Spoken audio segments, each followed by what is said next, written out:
the spiritual path. To be in community or alone, a talk with Unmani. How is community supportive on the spiritual path? Now, the spiritual path, or the path to awakening, can be a very lonely path, because really, as we wake up out of beliefs about who we have believed ourselves to be, and we lose more and more of the ground under our feet that we thought was safe and secure and real, and we're free-falling more and more in life. This is something that is very difficult to share. And there can be a deep longing to share this, especially with our loved ones, to alleviate any suffering, or just to share because we're passionate about it. And it becomes very challenging to really share it, because when we try to share it, it just can sound like concepts or some new religion or something like that. And really the only way that we can share it is in meeting ourselves. And naturally, we meet the other as ourselves. So it's not about looking outwards to the other and saying, please meet me, I need you to meet me, but meeting myself. And then when the other arises, when the other appears in our experience, they are like a bonus. They are a wondrous play of the other, of myself as appearing as the other. So of course then we're curious and fascinated about the other, and how whatever they say or do, or whatever is happening in the world around us, how that might affect our experience. And we see that this is the play as if there is separation, but truly it's all happening in who I am, as life itself, awareness itself, that is aware of the whole dance of the world.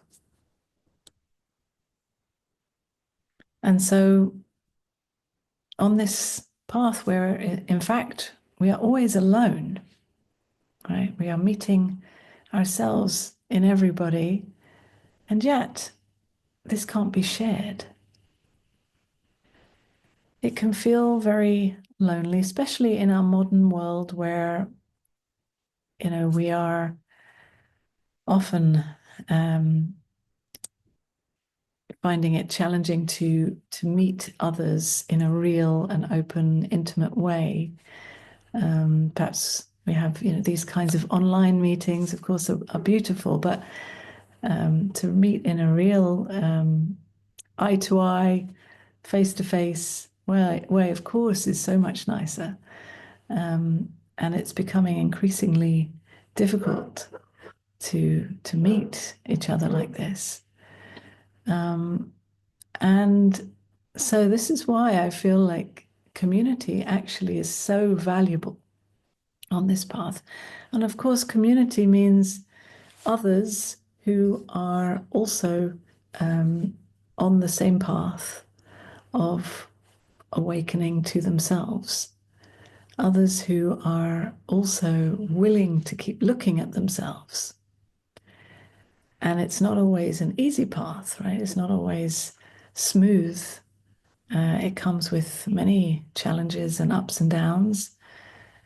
But if you're willing to keep meeting those challenges and seeing them as an opportunity for meeting myself in this too, when we meet others who have a similar passion for the truth, a similar love of awakening, continued awakening.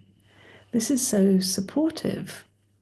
So we're still alone with it, really. But at the same time, we see that, in fact, we're never alone. And this is the paradox, really. We meet others who are exploring issues in their lives that might touch us in ways that we didn't expect.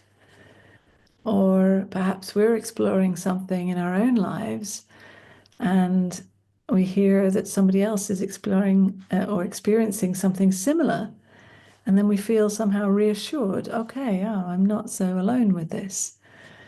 And we can have a lot of deep insights in this reflection with the other. As we hear the other exploring themselves from a different perspective. And then we get an opportunity to see myself in that different perspective. And so, yeah, I found it's really a supportive thing, which is why so often traditionally on spiritual paths, people come together, whether it's in religion, in churches or synagogues or mosques or temples, coming together to pray, or in ashrams or various communities. There is a sense of a wide and broad energy of holding that happens when we meditate together as a group. We feel this, that we are somehow the depth that we experience is even deeper when we are all meditating together, or when we are singing together. We are touched by the communal voices. When we have a sharing circle, we are touched by the other, and there's this reflection. When we dance together, there's the energetic exchange and the way we can lift each other up in all kinds of ways. Yeah, actually, when humans come together, it is incredibly beautiful what we can create. It is also very painful, of course. There's all kinds of terrible things that can happen when people come together as well.